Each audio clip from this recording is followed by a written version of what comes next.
Eu vou continuar insistindo nesse bate-papo matutino quando houver notícia relativa a esse assunto, numa batata quente que está aí esperando definição da intensidade do fogo, do tipo de panela, do braseiro, também de quem vai comê-la uma vez chegando no ponto adequado, ou se ela vai ser retirada dali para ser plantada novamente para produzir novas mudinhas de batatas, enfim. Essa batata quente é a tal hipótese da prisão do Lula. Para quem está imaginando que isso não pode acontecer em hipótese nenhuma, não vou entrar no mérito dos argumentos, os acontecimentos recentes têm sido ruins. Né? O presidente não conseguiu acolhimento para o seu habeas corpus preventivo no STJ, por medida monocrática do ministro que estava de plantão na corte no recesso. Terminado o recesso agora, um novo recurso para esse habeas corpus preventivo contra a prisão do ex-presidente vai ser julgado por uma turma. O relator dessa turma, o presidente dessa turma, não me lembro qual é a posição dele, é visto como um juiz de muita severidade. Então as expectativas de que esse habeas corpus preventivo seja concedido no STJ é vista com muita parcimônia por quem está acompanhando o assunto.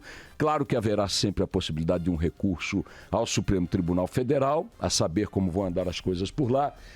Depois a ministra Carmen Lúcia, ou simultaneamente, ou um dia antes, enfim, diz que não vai pautar a votação no Supremo, no plenário do Supremo, da discussão que pode revogar a determinação de prisão em segunda instância, também um fato aí com o qual contava a defesa do presidente Lula, a antecipação desse julgamento. Hoje a regra é condenado em segunda instância, como é o caso do Lula, tem que começar a cumprir a prisão imediatamente.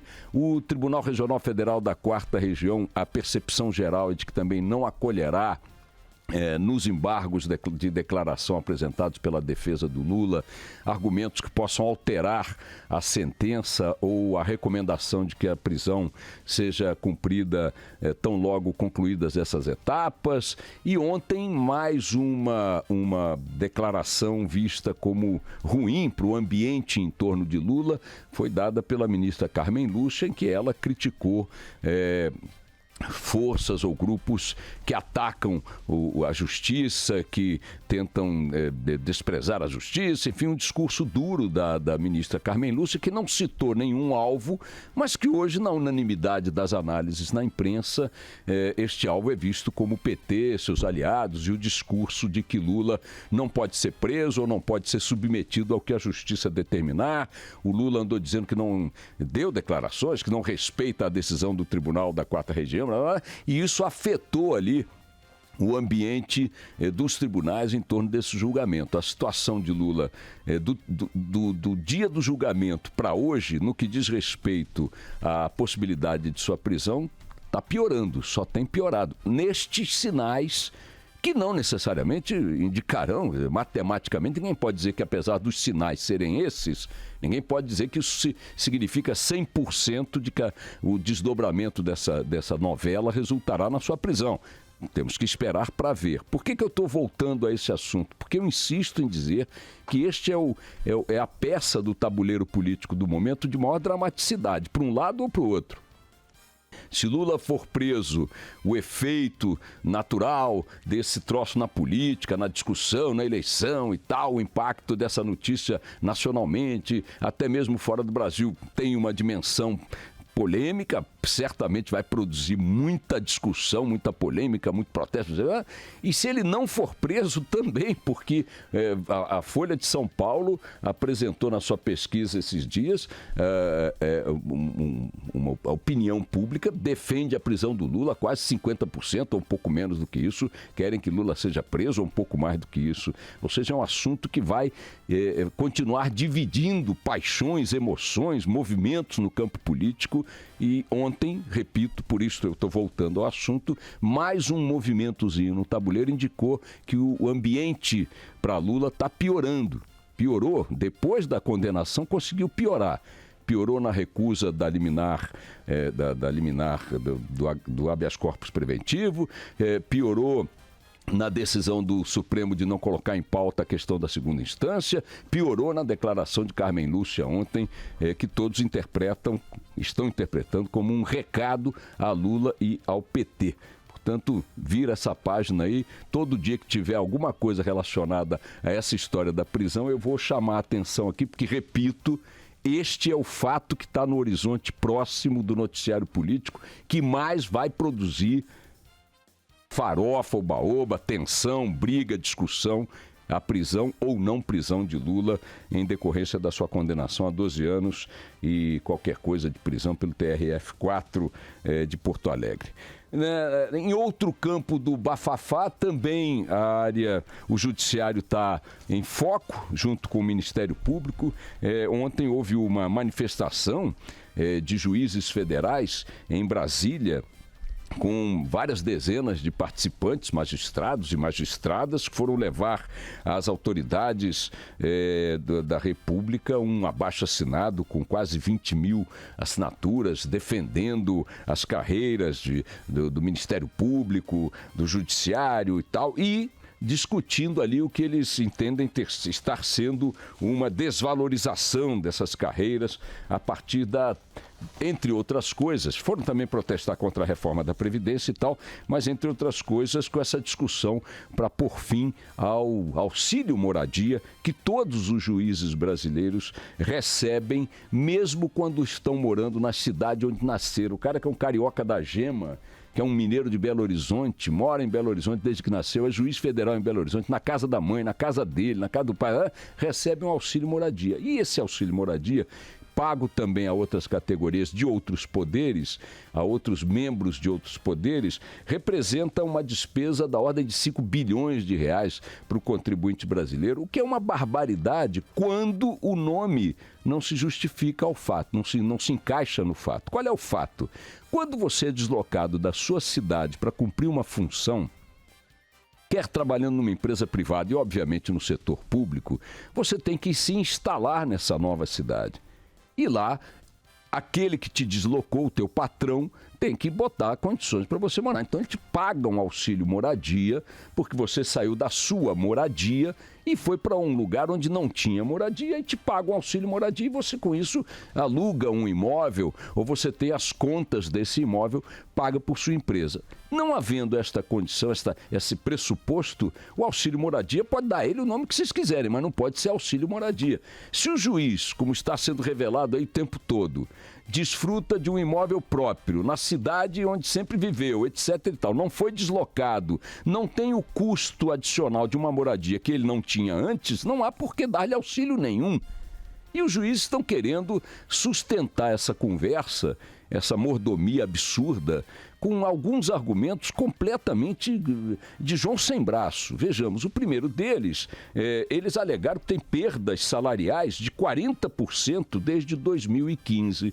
A Júlia Lindner, do Estadão, diz hoje o seguinte: os juízes alegam perdas salariais acumuladas de aproximadamente 40% na remuneração, desde 2015, quando eles estariam sem aumento desde 2015, 40%. Ora, a inflação acumulada de 2015, entre janeiro de 2015 e dezembro de 2017, não foi de 40%, foi de 21%. Então, essa conversa dos juízes, com base nesse número da inflação, já dobrou a perda deles. Como assim? Só na garganta? Depois, em 2015 mesmo, ano que eles incluem nesse cálculo de perda hipotética de 40%, os magistrados tiveram um aumento de quase 15%. Então, a primeira coisa, já que eles não explicaram como essa perda de 40% se deu, é dar transparência a esse argumento para que ele não pareça uma mentira. Cadê os dados que justificam, que fundamentam uma perda de 40% no salário dos magistrados? Não parece ter fundamento na realidade. A outro argumento que eles estão usando, e portanto eles alegam que o auxílio moradia é uma maneira de compensar isso, etc. e tal. O outro argumento que eles estão usando é que outros poderes da República praticam também esse tipo de coisa. Ora, neste aspecto eles têm todo o meu apoio. O fato de haver imoralidade deste tipo no Legislativo e no Executivo deveria determinar não a permanência da imoralidade no campo do Judiciário e do Ministério Público, mas sim a extinção desta imoralidade nos poderes que também a este quadro se associam com a mesma prática. Então, o que dizem por exemplo, o presidente da Associação Nacional dos Magistrados da Justiça do Trabalho, né?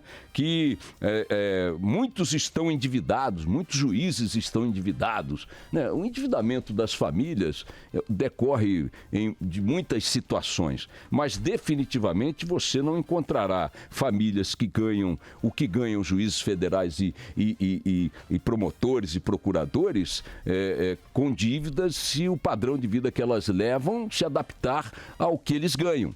Não dá para acreditar que salários que estão no topo da cadeia alimentar do Estado brasileiro, ao qual se agregam ganhos como auxílio moradia, auxílio saúde, auxílio paletó, auxílio escola, auxílio não sei o quê, carro oficial, não sei o quê, que esses salários sejam ruins e que a dívida decorra de uma má remuneração.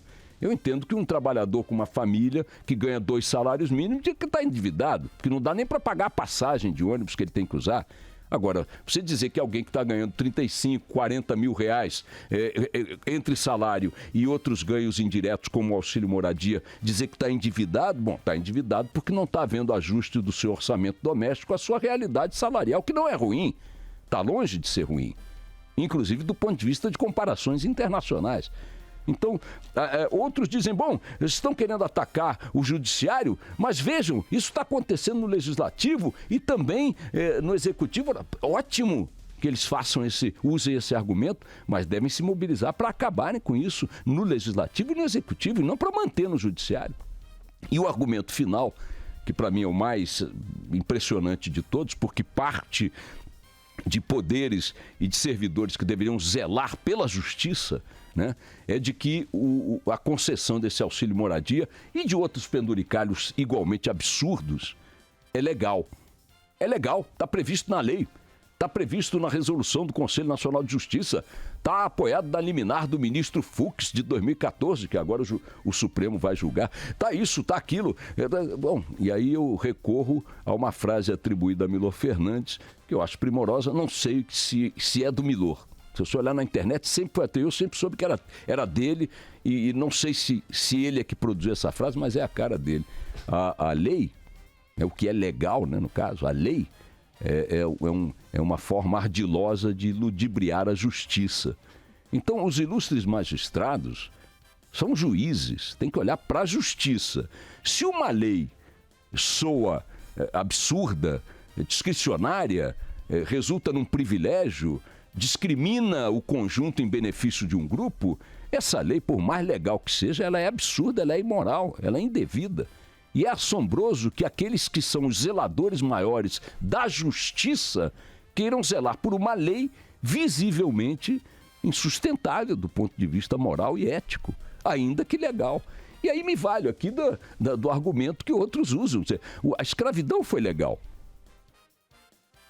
As ditaduras produzem leis para sustentar suas barbaridades. O nazismo mandou gente para campo de concentração baseado numa legislação que vigorava na Alemanha durante o regime nazista. Então, essa coisa de está na lei, sim, está na lei, mas é o quê? Está na lei, mas é o quê? É razoável? É justo? E não é justo nem é razoável. E, finalmente, vocês estão querendo fazer isso para atacar o Judiciário e o Ministério Público pela luta que ambos empreendem contra a corrupção. Primeiro, quem vai analisar isso é o próprio Supremo, que é parte de vocês. E depois o seguinte, não é corrupção explícita, não se caracteriza como corrupção explícita, mas é um filhote próximo dela. Tem um quê de DNA. É uma coisa mais ou menos entre símios e humanoides, está mais ou menos no mesmo campo. É dinheiro público que está sendo colocado no bolso de servidores, ou de legisladores, ou de membros do executivo, sem a justificativa razoável para ter esse destino, que é exatamente o que caracteriza a corrupção. É dinheiro público, dinheiro da população, tomando um destino que não deveria tomar. Então, Tomara que isso caia mesmo, e rápido. Vamos lá.